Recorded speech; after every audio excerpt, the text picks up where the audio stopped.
Howdy, hi, thrill seekers. I got a thing for you today I want to talk about, and it's a book called Shobogenzo Zui Monki. Now, Shobogenzo is a kind of a confusing thing because there are three books called Shobogenzo, all attributed to Dogen.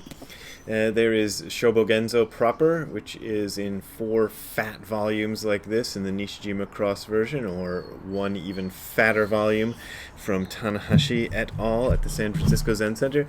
There is Shinji Shobogenzo, which is a collection of koans, another fat volume, and that Shinji means true letter, because in Japan they consider the kanji, the Chinese characters, to be the true letters, and then their own stuff was not as true.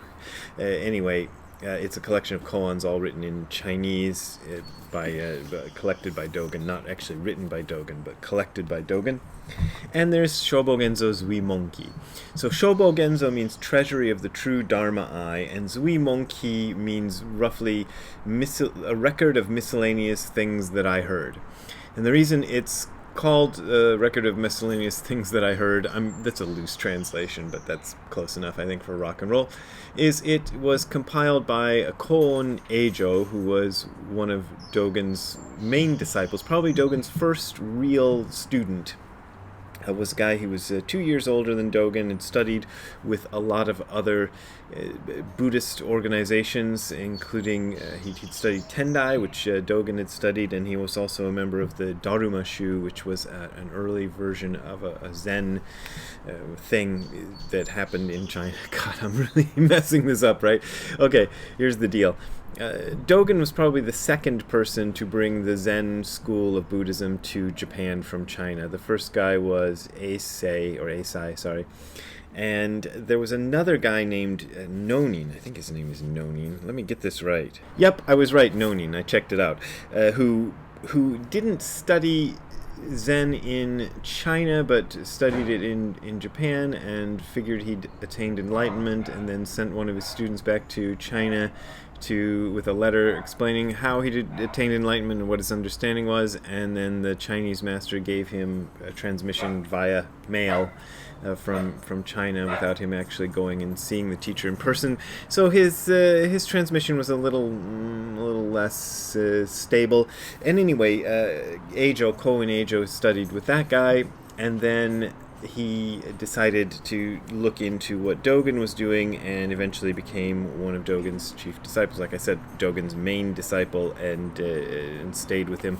Apparently only missed 10 days of association with Dogen during the entire time that they were together, and it was because he was sick. So, very close associate of Dogen. During the years 1235 to 1237, when Dogen was at a temple called Koshoji near Kyoto, Koen Eijo took a lot of notes. Those notes were preserved, and hundreds of years later, they were kind of compiled and rewritten, and that became what is known today as Shobogenzo Zui Monki. So, the deal with Shobogenzo Zui Monki is that it is quite markedly different from Shobogenzo. So different that it sometimes seems like it's not even the work of the same person. Whereas Shobogenzo is, let me hold it up, deeply philosophical and full of very long, difficult passages that delve right into deep philosophy. Zui Monki is more sort of practical advice, and maybe in its own way Zui Monki would be a better sort of starter for somebody who's interested in Dogen, although they are so different that I don't know if reading Shobogenzo Zui Monki would prepare you in any way for what's in Shobogenzo, because it's really like apples and oranges or something like that. I don't know what the comparison is. But there are 3 English editions of Shobogenzo Zui Monki that I'm aware of, and I have 2 of them. The Primer of Soto Zen, which was put together by Reiho Masunaga. There is a version by Thomas Cleary, which I do not own, and there is this version, just called Shobogenzo Zui Monki, which was put out by the Soto Shu Shumucho, which is the sort of big organization of Soto in Japan, but it put out in English, and translated by Shohaku Okumura and Tom Wright. And as people who regularly regularly watch this channel know, I am a big fan of Shohaku Okumura, so I naturally prefer this version. Although I was just kind of comparing the Masunaga version, and they're not massively different. So if you can only find this version, you're not going to be like, ah, that's completely off base. I just think this one's a little better. Might be a little bit harder to find, though. I think if you go to Okumura Roshi's website, you can get it. I think. I don't know. You can check. Try it yourself. Do some work. Anyway, I'm not, what was I going to say? I was almost saying I'm not a big fan of this. It's not that I'm not a fan of this. I've studied Shobogenzo a lot, and I haven't studied this one nearly as much because, like I say, it's not so deeply philosophical. Maybe it doesn't require so much deep study. What I've been doing for the last, I don't know, several months is this has been sitting with a pile of books next to my bed, and I pick it up every once in a while to read a bit before going to sleep because the chapters are really, really short. Sometimes half a page, sometimes 3 pages. I don't think there's any that are longer than 3 pages in English. So they're real short and real easy to read quickly. And what I'd like to do, okay, well, you've got an example right here. Here's a half a page one, and then followed by the one I'm going to read, which is about 2 pages. So I want to read you a bit of this, and it'll give you a flavor for what's here, and maybe we can talk about it a little bit after I read it. So here goes. Dogen instructed, "There is an old saying which goes, although the power of a wise man exceeds that of an ox, he does not fight with the ox."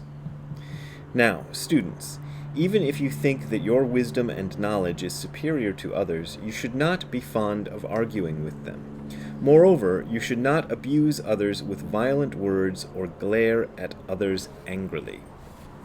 Despite having been given great wealth and receiving the favors from some person, people in this age would definitely have negative feelings if the donor, the person who gave them all this stuff, were to display anger and slander them with harsh words. Once, Zen master Shinjo Kokubun told his students, "In former times I practiced together with Seppo. Once Seppo was discussing the Dharma loudly with another student in the monk's dormitory.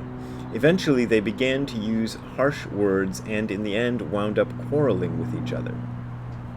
After the argument was over, Seppo said to me," this is Shinjo telling this story, "Seppo said to me, 'You and I are close friends practicing together with one mind. Our friendship is not shallow. Why didn't you help me when I was arguing with that man?'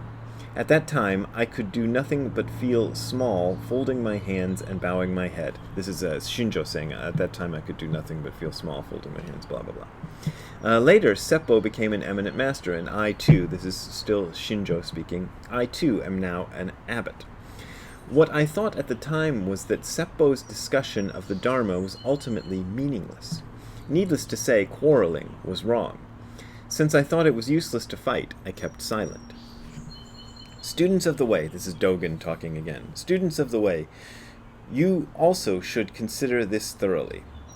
As long as you aspire to make diligent effort in learning the way, you must be begrudging with your time. You must be careful with your time." And the word begrudging is kind of weird here. So, take care of your time, is what he's saying. "When do you have time to argue with others? Ultimately, it brings about no benefit to you or to others. This is so even in the case of arguing about the Dharma, much more about worldly affairs." So it's more important when talking about Dharma than about worldly affairs. This is kind of funny. The English in here is not as good as Okumura Roshi's English became later. This is one of his first books in English, I think. "Even though the power of a wise man is stronger than that of an ox, he does not fight with the ox. Even if you think that you understand the Dharma more deeply than others, do not argue, criticize, or try to defend them." I guess try to defend your understandings. "If there is a sincere student who asks you about the Dharma, you should not begrudge telling him about it. You should explain it to him. However, even in such a case, before responding, wait until you have been asked 3 times. Neither speak too much nor talk about meaningless matters." And that's actually, there's a little typo in there. It says, literally what it says, if I would read it, what it says here, "Neither speaks too much nor talks about meaningless matters," which makes no sense. So I just got rid of those S's, and it makes sense.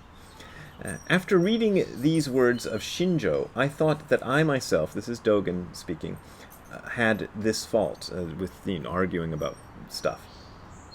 And that he was admonishing me, that Shinjo was admonishing me, Dogen. I have subsequently never argued about the Dharma with others. Well, in your writings you kind of do, but that's a stylistic thing, and a lot of people don't understand that. This is just a little aside, that often Dogen appears to be arguing with others in his writings, and this is actually a stylistic thing that comes from the Zen tradition. And by the way, another stylistic thing, this is another aside, that comes from the Zen tradition is reading the words of others and then commenting on them. I had somebody the other day got on my case for, why do you always talk about the teachings of others? Why don't you give your own teachings? The way in the Zen tradition that one gives one's own teachings is by commenting on what others have said. That's just a traditional thing, and it goes way back, and it's just the way it's done. So sorry, I always quote other people and then talk about how I feel about it, and how do I feel about this. So that's a good example. Okay, nice segue. I like this, and like I said, I picked it up last night. Did I say this? I picked it up last night and read this piece, and I was like, oh, that's really good. That line about, although the power of a wise man exceeds that of an ox, he does not fight with the ox. It's kind of a way of thinking about it. If you're being confronted by somebody who doesn't understand things as much as you, that's the ox, the sort of big, dumb creature. And you have more power, you have more wisdom than that person, maybe, but you don't argue with that. And I think that this is a good thing for those of us living in the age of the internet to remember. Like, even though you're wiser than that ox on Twitter, don't argue with the ox on Twitter, because you're just going to get gored in the stomach by his horns. That's all that's going to ever happen if you try to argue with somebody on Twitter. It's just stupid. And Dogen felt that he himself was kind of prone to doing this sort, not Twitter that was there, but he was sort of prone to doing this sort of thing pre-Twitter days. So don't do that. And the other thing I like a lot about this is he tells you don't begrudge sharing the Dharma with others. However, even in such a case, before responding, wait until you have been asked 3 times. And I bring that up a lot because that's not the only place Dogen references this old rule of thumb, wait until you're asked 3 times. But it's one place where he does so very clearly. And I think that's really important, and it saved me a lot of stuff. Sorry, I had to take a phone call there. Now the angle's all changed. Anyway, what was I saying? It saved me a lot of stuff because when you get into something like Buddhism that a lot of people aren't into, and I include myself in my younger days as one of these people, it's very easy to get very excited about it and want to tell the world your experience of the Dharma and how it saved your life and just tell everybody about it and all this stuff. And most people are just going to be annoyed by that. They'll either be politely annoyed or they'll be unpolitely annoyed. But anyway, it doesn't really help anybody.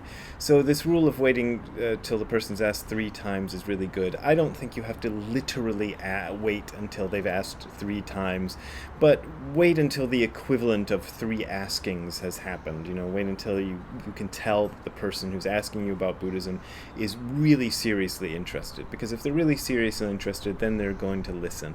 And if they're not seriously interested, they're just not going to listen.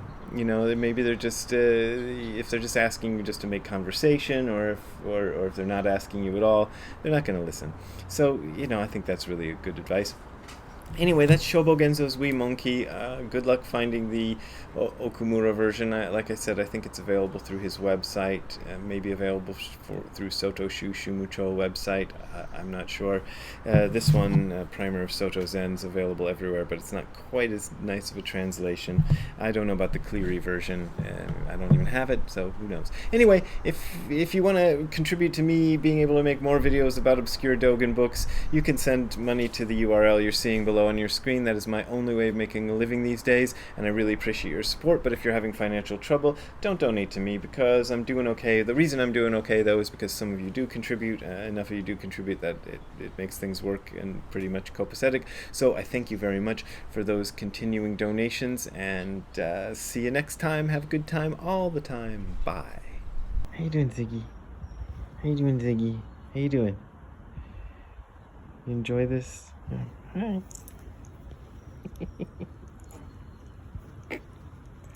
That's my doggy.